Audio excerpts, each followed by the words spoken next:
Hello guys, फिर से आपका स्वागत है विदेशी स्पोर्ट्स पे। आपका फेवरेट यूट्यूब चैनल बनना चाहते हैं हम।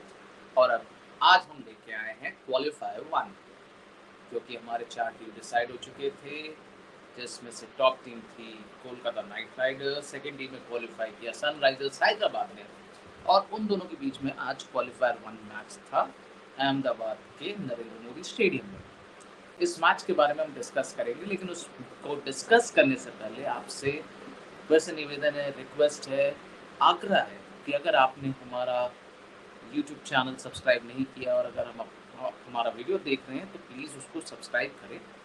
और उसको सब्सक्राइब करने के साथ साथ प्लीज़ बेल आइकन भी ज़रूर दबाएं, ताकि आपको हमारी वीडियोस की नोटिफिकेशन रियल टाइम पे मिलती रहे। अगर आपको वीडियो अच्छा लगता है तो प्लीज़ उसको लाइक करें, कमेंट करें उसके ऊपर।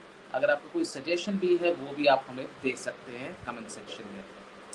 तो चलिए बात करते हैं आज के मैच के बारे में, जो कि कोलकाता नाइट राइडर्स और सनराइजर्स के बीच में है। मैच टॉस बहुत इम्पोर्टेंट, और टॉस जीता हमारे सनराइजर्स हैदराबाद के कप्तान पैट कमिंस ने। थोड़ा सरप्राइजिंग था कि वो बैटिंग करना चाहते थे टॉस जीतने के बाद, लेकिन अगर देखा जाए उनका जिस तरह से सीज़न रहा है और जो उनकी स्ट्रेंथ रही है, उनकी सबसे बड़ी स्ट्रेंथ यही थी कि वो बैटिंग करते हैं, पहले बड़ा स्कोर खड़ा करते हैं और उसके बाद कोशिश करते हैं कि सामने वाली टीम की को चेस में हराया जा सके, ताकि वो चेस ना कर पाए सामने वाली टीम। वहीं पर श्रेयस अय्यर ने कहा कि नहीं, दे आर वेरी हैप्पी, वो चेस करना चाहते थे। जब सनराइजर्स हैदराबाद बैटिंग में आई तो उनको सबसे पहला झटका Mitchell Starc, 24 crore 75 lakh. Yes, Mitchell Starc, जो कि इस पूरे सीजन में कुछ खास नहीं कर पाए थे और काफ़ी उनकी आलोचनाएं हो रही थी कि यार इनके ऊपर कितना पैसा खर्च किया गया और उन्होंने कुछ नहीं किया। लेकिन come at the hour, come at the man, this guy, 24 crore 75 lakh, big stage. उन्होंने बिग स्टेज पे आए, बिग स्टेज ने उनको बुलाया और वो काम कर दिखाया जो जिसके लिए वो जाने जाते हैं। आते ही पहले ओवर में ट्रैविस हेड क्लीन बोल्ड। जिस तरह ट्रैविस हेड अपने पिछले मैच में एक लेफ्ट आर्म सीमर के अगेंस्ट में बोल्ड हुए, सेम उसी तरह से आज मिचेल स्टार्क ने उनको क्लीन बोल्ड किया। और उसी के अगले ओवर में जो ट्रैविस हेड के पार्टनर, उन्हीं के साथ जो इक्वली अच्छे फॉर्म में थे, अभिषेक शर्मा, वो भी अपना विकेट वैभव अरोड़ा को गवा बैठे। तो कुल मिला के जिस बैटिंग या ओपनिंग बैटिंग कॉम्बिनेशन के ऊपर सनराइजर्स हैदराबाद इतनी ज़्यादा डिपेंडेंट है थी पूरे सीजन में, जिसने उनको यहाँ तक पहुँचाया, वो दोनों ओपनर पहले 2 ओवर के अंदर में पवेलियन में वापस जा चुके थे। लेकिन यहाँ पर उनकी प्रॉब्लम्स खत्म नहीं हुई। नितेश रेड्डी आए, नितेश रेड्डी ने थोड़ी बैटिंग करने की कोशिश की, लेकिन वो भी वहाँ पर उस तरह से चल नहीं पाए। लेकिन साथ में एक प्लेयर जिनको पिछले मैच में वापस मौका दिया, इस पूरे सीजन उन्होंने कुल मिलाकर 3-4 मैचेस खेले, राहुल त्रिपाठी। वो एक अलग ही लय में नजर आ रहे थे, एक अलग ही कॉन्फिडेंस में नजर आ रहे थे, और उनकी जिस जिस तरह से वो बैटिंग कर रहे थे, वो बैटिंग बाकी के किसी भी सनराइजर बैट्समैन की तरफ से देखने को नहीं मिला। हाँ, थोड़ा बहुत हम कह सकते हैं क्लासन में मिल दिख रहा था, लेकिन उन्हें जो सपोर्ट की रिक्वायरमेंट थी वो नहीं मिल पाई। मिचेल स्टार्क आए अपने तीसरा ओवर अपने स्पेल का डालने के लिए, और वहां पर उन्होंने सबसे पहले नीतीश रेड्डी को आउट किया, जो कि एक शॉर्ट बॉल पे पुल करते हुए आउट हुए, और अगले ही गेंद पे शाहबाज अहमद प्ले डाउन हो गए और मिचेल स्टार्क की बॉल पे। और कुल मिला के सनराइजर्स 4 विकेट डाउन थी इन द पावर प्ले। अब सनराइजर्स उन्होंने अपना अग्रेसिव अप्रोच को कहीं पर भी जाने नहीं दिया। अब कहीं ना कहीं अगर हम देखें तो शायद ये उनके डाउनफॉल का कारण भी है, लेकिन शायद यही एक एग्रेसिव अप्रोच था जिसके कारण वो 159 तक पहुंच भी पाए ऑल आउट पे। हालांकि उन्होंने 20 ओवर नहीं खेला, बट फिर भी यहाँ पर जब चौथा विकेट गिरा, शाहबाज अहमद आउट हुए, तो हेनरिक क्लासन आए राहुल त्रिपाठी का साथ देने के लिए, और दोनों ने मिलकर एक अच्छी 50 रन की पार्टनरशिप की at a good strike rate. और वो मोमेंटम, जिस मोमेंटम को सनराइजर्स की टीम मिस कर रही थी, वो मोमेंटम पे पहुंचा है।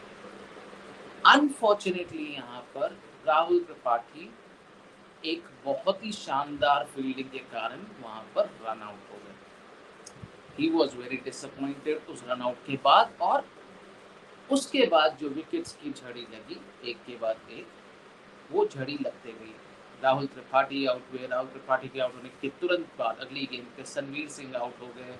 थोड़ी देर के बाद हेनरिक क्लासन ने अपना विकेट गंवाया, और कुल मिला के अगर देखा जाए तो फिर लास्ट की जो बैटिंग पेयर थी जो 10वें विकेट में पैट कमिंस और जो नए उभरते प्रॉबेबल गेंदबाज हमारे जो हैं विश्वकांत, जिन्होंने उनका थोड़ा साथ दिया और ये स्कोर को किसी तरह से 159 रनों पे पहुंचाया।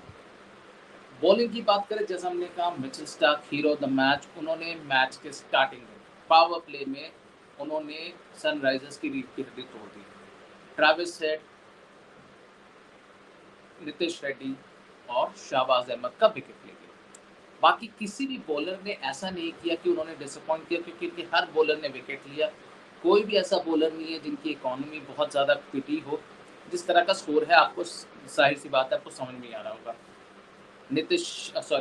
वैभव अरोड़ा ने एक विकेट लिया, हर्षित राणा ने एक विकेट लिया, सुनील नारायण ने एक विकेट लिया, आंद्रे रसल ने एक विकेट लिया, और वरुण चक्रवर्ती जो कि इनके सबसे कंसिस्टेंट बॉलर रहे हैं इस पूरे सीजन में, उन्होंने भी 2 विकेट लिए। तो कुल मिला के 159 रन। अगर अब देखा जाए तो एक नॉकआउट मैच में पहले बैटिंग करके रन्स ऑन द बोर्ड फिर भी बहुत इफेक्टिव होते हैं, बट किस तरह से कोलकाता अप्रोच करती है इस इनिंग को, वो देखने लायक होता। क्योंकि कोलकाता एक चीज़ काफ़ी ज़्यादा मिस करती फिल सॉल्ट को, जो कि वापस जा चुके हैं। और फिल सॉल्ट के जाने के बाद कोलकाता एक ऐसी टीम थी जिन्होंने पिछले 10-12 दिन से कोई क्रिकेट नहीं खेला था। अनफॉर्चुनेटली उनके 2 मैचेस जो लास्ट के 2 मैचेस शेड्यूल थे, अहमदाबाद में और एक गुवाहाटी में, वो दोनों मैचेस बारिश के कारण रद्द हो चुके थे। तो lack of match practice, Phil Salt थे नहीं, पता नहीं था किसको कि किस तरह से कोलकाता इसका रिस्पॉन्ड करेगी 160 का। लेकिन फिर बैटिंग के लिए आए कोलकाता। सेम ओपनिंग में सुनील नारायण थे और फिल सॉल्ट की जगह गया गुरबाज। अब गुरबाज ने कहीं पर भी फिल सॉल्ट का अप्रोच नहीं, मतलब जिस अप्रोच से फिल सॉल्ट खेलते थे उसकी कमी नहीं महसूस होती। और सुनील नारायण जो कि ऐसा लग रहा था थोड़ा सा शायद आउट ऑफ टच हो गए हैं, क्योंकि उन्होंने कुछ 16 गेंदें ली अपने 20 गॉड रन बनाने के लिए, लेकिन वहाँ पर रहमान गुरबाज ने एक अच्छा स्टार्ट दिया। वहाँ पर जब इनका स्टार्ट अच्छा हो चुका था, काफ़ी फिट रहते, कमिंस ने अपने पहले ओवर में 20 रन दिए। 2 ओवर के अंदर में सनराइजर्स ने अपने दोनों रिव्यू गवा दिए, जो कि और भी ज़्यादा नुकसान था। हालांकि इससे कोई खास फर्क पड़ा नहीं, क्योंकि उन्होंने कुछ ज़्यादा किया नहीं उस रिव्यू से उनको कोई खास फायदा होता नहीं। बट फिर नटराजन आए, उनके बेस्ट बॉलर इस सीज़न के, जिन्होंने अभी तक 18 विकेट लिए इस सीज़न में, और सनराइजर्स आके नटराजन ने आके सनराइजर्स को पहला ब्रेक थ्रू दिलाया in the form of Rahman Gurbaz. Cummins आए थोड़ी देर के बाद और उन्होंने so called struggling Sunil Narayan को एक शॉर्ट बॉल पे आउट किया, डीप मिड विकेट में कैच करवा के।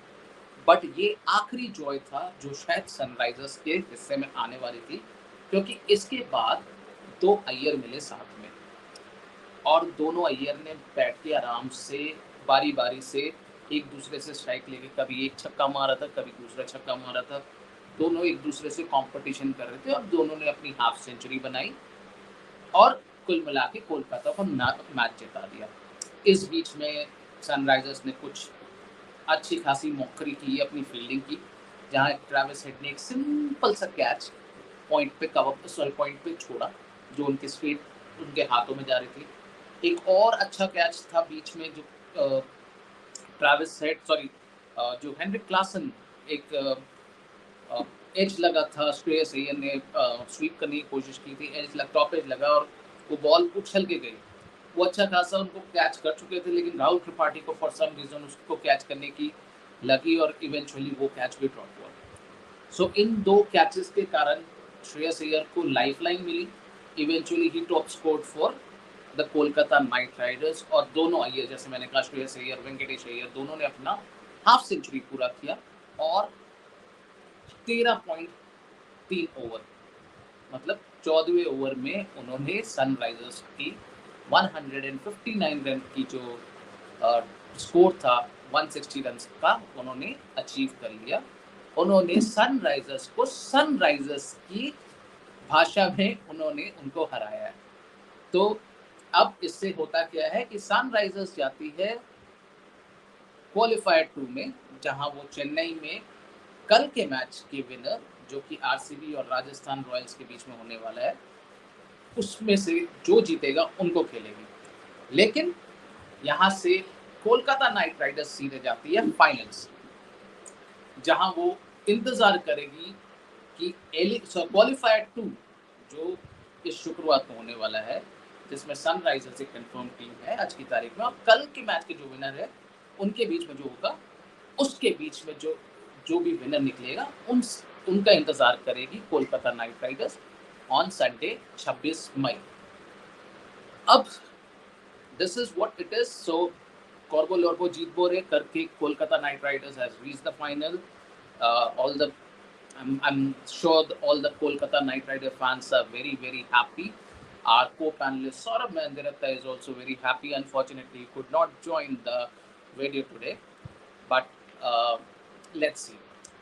अब चलते हैं कल के मैच में। अब कल का match again Narendra Modi stadium में ही होने वाला है, और होने वाला है नंबर 3 और नंबर 4 के बीच में, जो कि है राजस्थान रॉयल्स और रॉयल चैलेंजर्स बेंगलुरु।